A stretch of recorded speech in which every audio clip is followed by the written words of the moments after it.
नमस्कार मेरे प्यारे साथियों, मैं हरीश तिवारी आप सबका स्वागत करता हूं आपके बहुत ही प्यारे चैनल वर्ल्ड अफेयर्स के अंदर। आज 30 मार्च से शुरू करते हैं 30 मार्च के बहुत ही शानदार करंट अफेयर्स को। साथियों, कल मैंने आपसे एक क्वेश्चन पूछा था कि अभी किसके द्वारा यहाँ पे लॉन्च किया गया है टीबी इनिशिएटिव कार्यक्रम जिसमें अचीव करना है टीबी फ्री इंडिया को। तो यहाँ पे इसका सही आंसर है डॉक्टर हर्षवर्धन। यस, आपको बता दूं कि डॉक्टर हर्षवर्धन ने अभी यहाँ पे ट्राइबल टीबी इनिशिएटिव को लॉन्च किया है जिसमें गोल है 2025 तक भारत को टीबी मुक्त करने का। साथियों, चलिए शुरू करते हैं आज के करंट अफेयर्स को। 30 मार्च को इनमें से कौन सा अंतर्राष्ट्रीय दिवस है जो मनाया जाता है? इसका सही आंसर है यहाँ पे वर्ल्ड बाइपोलर डे और वर्ल्ड डॉक्टर डे। एक्चुअल में देखा जाए तो ये नेशनल डॉक्टर्स डे है। आप देख पाएंगे यहाँ पे वर्ल्ड बाइपोलर डे है जो सेलिब्रेट किया जाता है हर वर्ष यहाँ पे 30 मार्च को।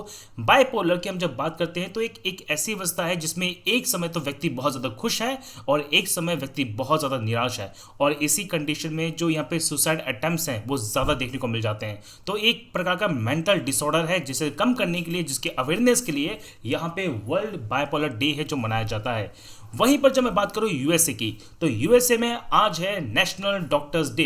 वैसे आपको बता दूं कि 1 जुलाई है बहुत जगह पर जहां पे डॉक्टर्स डे मनाया जाता है। चलिए, नेक्स्ट क्वेश्चन ये है कि रिसेंटली अभी वो कौन सा रेलवे स्टेशन है जहां पर ड्रोन्स के द्वारा यहां पे निगरानी शुरू की जाएगी? इसका सही आंसर है पुणे रेलवे स्टेशन। यस, तो आप देख पाएंगे यहाँ पे कि पुणे के अंदर जो सस्पिशियस मूवमेंट है और जो इलीगल क्रॉसिंग हो रही है, और साथ ही साथ में पुणे रेलवे स्टेशन को मॉनिटर करने के लिए 2 ड्रोन्स हैं जो यहाँ पे डिप्लॉय किए गए हैं पुणे रेलवे स्टेशन पे। तो आपको बता दूं कि जो पुणे सिटी है ये 5 नदियों किनारे बसा हुआ है, 5 नदियों में घिरा हुआ है, मूला, मुथा, पवाना, राम और देव नदी। साथ ही साथ मैं बता दूं कि यहाँ पे जो इनिशिएटिव लिया गया है वो लिया गया है इंडियन रेलवेज के द्वारा, जिसके मंत्री हैं अभी वर्तमान में हेड है यहाँ पे पीयूष गोयल जी। आपको पता होना चाहिए कि अभी भारतीय रेल ने सारे के सारे कस्टमर सर्विस को बदल के एक कर दिया है जिसका नाम है 139 यानी कि 139। इसे फाउंडेड किया गया है 16 अप्रैल 1853 को, और इसी दिन भारत में पहली रेल चली है। हेडक्वार्टर दिल्ली में है और IRCTC इसकी यहाँ पे सब्सिडरी भी है।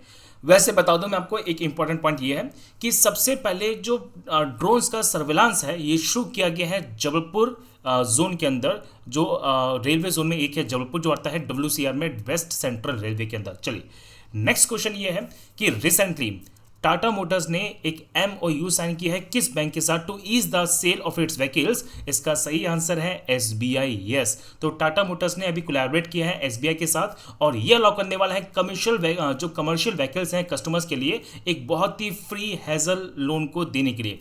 आप यहाँ पे देख पाएंगे कि टाटा मोटर्स ने यहाँ पे एक अपना SBI को पार्टनर बनाया है to make affordable finance for the commercial vehicles. अगर मैं बात करूं टाटा मोटर्स की, इसे 1945 में स्टैब्लिश किया गया था। इसका हेडक्वार्टर पड़ता है मुंबई, महाराष्ट्र में। चलिए, इंपीरियल बैंक ऑफ इंडिया जो भी वर्तमान में SBI है, आपको शायद पता नहीं होगा कि पहले यहाँ पे बहुत सारी प्रेसिडेंसी बैंक हुआ करती थी, जिसमें बैंक ऑफ बॉम्बे है जो 1840 में बनी थी, बैंक ऑफ बंगाल जो 1806 में बना था, और बैंक ऑफ मद्रास जो 1843 में बना था। इन तीनों बैंकों को एक किया गया और एक करके बनाया गया इंपीरियल बैंक ऑफ इंडिया 1921 में, और इसी इंपीरियल बैंक ऑफ इंडिया से बना है कौन सा? SBI, that is state bank of India, not the central bank of India, that is state bank of India. और ये बना है 1 जुलाई 1955 को SBI। किस कमेटी की अनुशंसा पर? तो आंसर है गोरवाला कमेटी के रिकमेंडेशन पर। चलिए, आप मुझे कमेंट सेक्शन में बताएगा कि यहाँ पे SBI के पहले CEO या चेयरपर्सन कौन बने थे। आप इसका आंसर मुझे कमेंट सेक्शन जो कमेंट बॉक्स है उसमें जरूर दीजिएगा। चलिए साथियों, तो वर्तमान में जो SBI के मेन चेयरपर्सन वो यहाँ पे दिनेश कुमार खराजी है। नेक्स्ट क्वेश्चन ये है कि रिसेंटली अभी किस कंट्री के अंदर जो माउंट मेरापी है इसका विस्फोट हुआ है? तो इसका सही आंसर यहाँ पे इंडोनेशिया। यस, आप देख पाएंगे कि इंडोनेशिया के अंदर जो माउंट मेरापी है इसमें जो वोल्केनो है इसमें इरप्शन हुआ है लगातार 2 बार, और ये काफ़ी दिनों से जल रहा है, काफ़ी खतरनाक माना गया। इट्स एक्टिव वोल्केनो, और इससे यहाँ पे आपको बता दूँ इसका जो पूरा का पूरा डाटा है वो दिया गया यहाँ पे geological disaster technology research and development centre Indonesia के द्वारा। आप देख पाएंगे कि यहाँ पड़ता है सुमात्रा आइलैंड और यहाँ पर है जावा आइलैंड। तो यहाँ पे जावा आइलैंड में सेंट्रल जावा में है माउंट मेरापी जिसकी टोटल हाइट है यहाँ पे 2911 मीटर्स। आपको बता दूं ये जकार्ता के पास पड़ता है और एक्टिव वोल्केनोज है। तो यहाँ पे अभी हाल ही में इरप्शन हुआ है। वैसे विश्व का सबसे बड़ा जो आर्किपेलागो है, यहाँ पे द्वीपों का समूह है, वो इंडोनेशिया है जिसमें बहुत ज़्यादा द्वीप है। और आपको पता होना चाहिए कि भारत का जो सबसे दक्षिणी बिंदु है, मैं दक्षिणी बिंदु की बात कर रहा हूँ, I am talking about the southern most point of the India.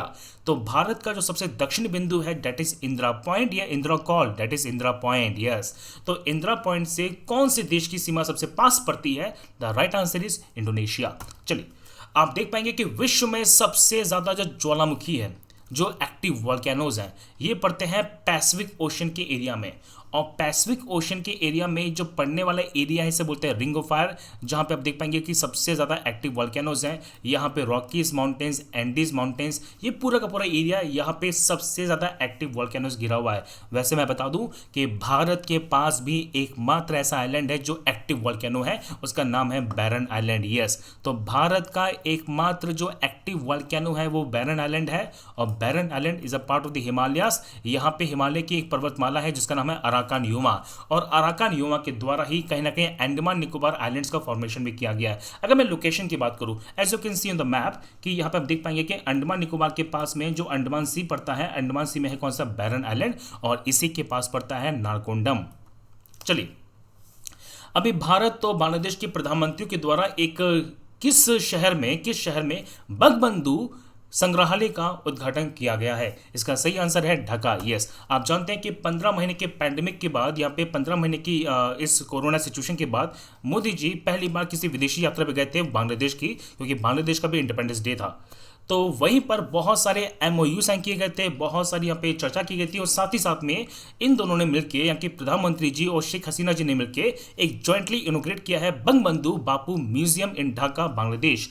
तो आप यहाँ पे देख पाएंगे कि महात्मा गांधी जो राष्ट्रपिता है भारत के, और बंगबंधु शेख मुजीबुर रहमान जो राष्ट्रपिता है बांग्लादेश के, उन दोनों का यहाँ पे एक पूरा कोलैबोरेट किया गया है एक म्यूजियम में, बंगबंधु जो बापू म्यूजियम है ढाका में।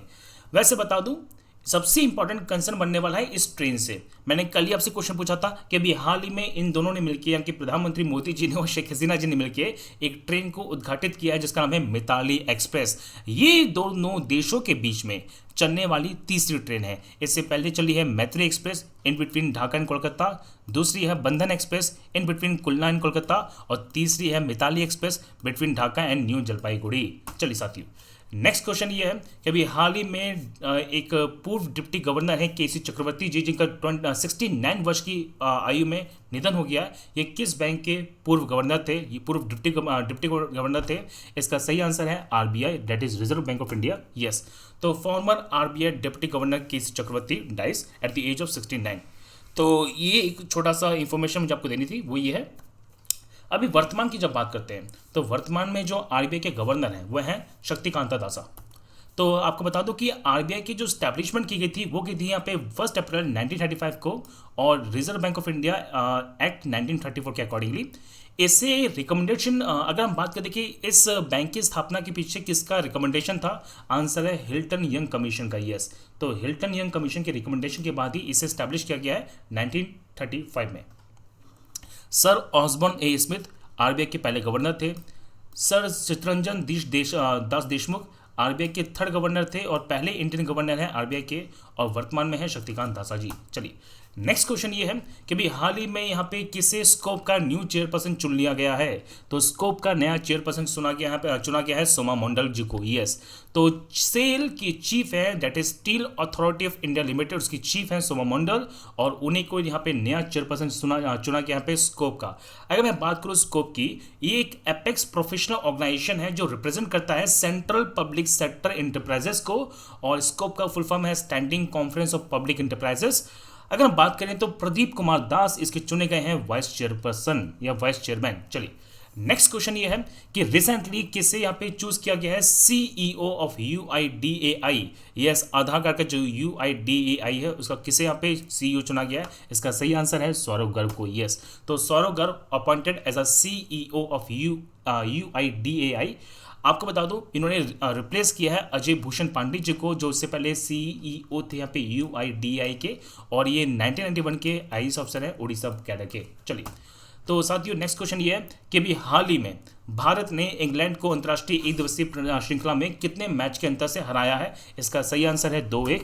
आप देख पाएंगे कि अभी यहाँ पे इंग्लैंड और इंडिया के बीच में बहुत सारी सीरीज हुई थी, जिसमें टेस्ट में इंडिया ने 3-1 से हराया था, T20 में 3-2 से, और ODI में 2-1 से। अगर हम बात करें यहाँ पे ICC के बारे में, तो इमरान खाजवा इसके डिप्टी चेयरमैन है, गेर्ग बागले चेयरपर्सन है, मन्नू साहनी CEO है, हेडक्वार्टर पड़ता है दुबई UAE के अंदर, और इसे फाउंडेड किया गया है 15 जून 1909 को। वहीं पे हम जब बात करें BCCI के बारे में, that is Board of Control for Cricket in India, और ये क्रिकेट की बहुत बड़ी एडमिनिस्ट्रेशन बॉडी भी है।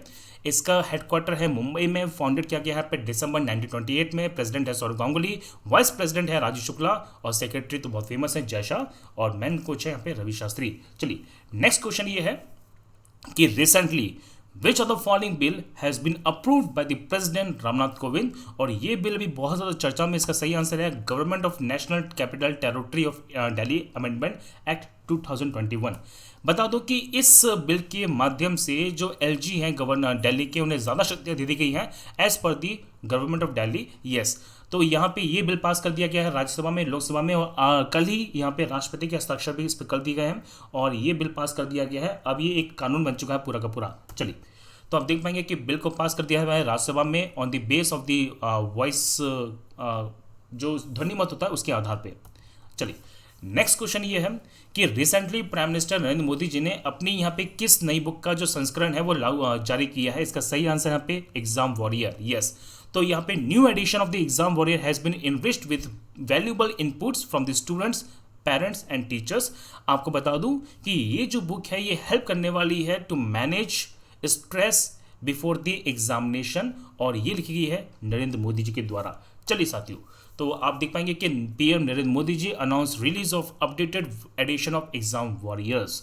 चलिए साथियों, आज का आपका होमवर्क क्वेश्चन ये है कि भारत के वो एकमात्र कौन से प्रधानमंत्री हैं जो यहाँ पे आरबीआई के गवर्नर भी रह चुके थे। मनमोहन सिंह, नरेंद्र मोदी, नरसिम्हा राव या इंदिरा गांधी। आप सबके सब साथी इसका आंसर मुझे कमेंट सेक्शन में जरूर दीजिएगा। साथियों, if you want to crack SSC examination with India's largest learning platform Unacademy, तो अभी के भी डाउनलोड कीजिएगा अनअकैडमी का लर्निंग ऐप, जहाँ पे आपको मैं मिलने वाला हरीश तिवारी और वहाँ पे मेरी आईडी को फॉलो जरूर कीजिएगा, जहाँ पे मैं आपको बहुत ही शानदार तरीके से ज्योग्राफी और बायोलॉजी पढ़ा रहा हूँ।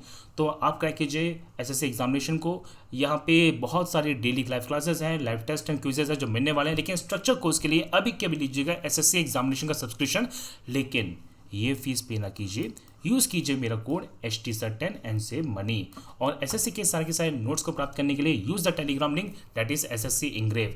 तो साथियों, ये थी आज की हमारी 30 मार्च की करंट अफेयर्स की क्लास। हम कल मिलेंगे बहुत ही शानदार क्लास के साथ में। तब तक के लिए जय हिंद, जय भारत।